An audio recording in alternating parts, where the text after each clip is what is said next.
the essay I submitted was about China, but I'm actually, the funds I'm getting from the scholarship, I'm putting towards my journalism graduate degree master's report, which I'm doing in Ethiopia about Ethiopian coffee, and its role in the international market. And if there's anyone here who claims to be a coffee drinker, if you haven't tried Ethiopian coffee, it's the birthplace of Arabica coffee, probably the best coffee in the world, and you need to try some Ethiopian coffee.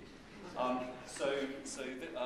went out last to Ethiopia just before Christmas for 12 days, sort of manic period, so rushed around a bit. Landed in Addis Ababa. If you look at a map of Ethiopia, just go to the centre of Mass, and that's sort of where Addis is. I went 275 kilometres south to Lake Awassa, where there's a very good coffee Sudan was grown. And so I went around, visited some of the farms, saw the processing going on. It was the harvest period in December. And then we returned to Addis along the main asphalt road between Awassa and Addis. And I had a couple of Ethiopian friends showing me around. One was doing the driving. We started to pass this convoy of camels. I mean, it's maybe about a herd of camels, maybe 100 camels. So I started to manically roll down my window to get a picture. And my Ethiopian friend who was driving saw this, so he brought the 4x4 to a halt. So I sort of steadied myself to get a great shot of all these camels, very dusty, very atmospheric. And then I suddenly saw one of the herdsmen, who was probably actually only about a teenager, sort of walking towards the car, shouting and waving his stick.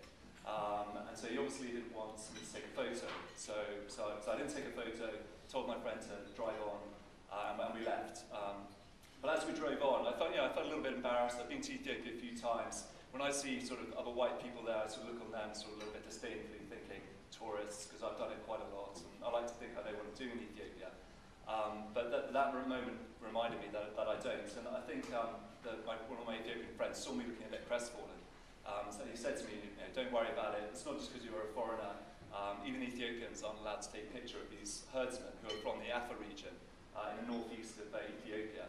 And apparently they've been known to shoot people who have tried to take a photo. So that sort of made the point. And then as we continued to drive, I then started to remember a bit more about the Afar tribesmen, which I've sort of read about. And it wasn't that long ago that it was a tradition in the tribe whereby before an Afar male could sleep with one of the women in the tribe, the only way he would be allowed to do this was by killing another man and castrating him to prove it. So after that, I was very glad I hadn't tried to argue my case with the teenager. He was probably at that age. That sort of thing might be on the horizon.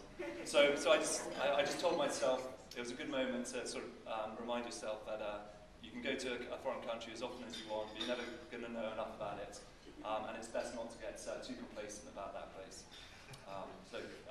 Finally, just many thanks to the Schweisberg family for this scholarship in memory of David. I realized, I looked up a bit of information about David. He took over the Beijing Bureau when he was 35, which is 3 years older than me, so I guess we've got a bit of catching up to do. But it's the likes of him are very, very inspiring, so I'll see what I can do. Thank you.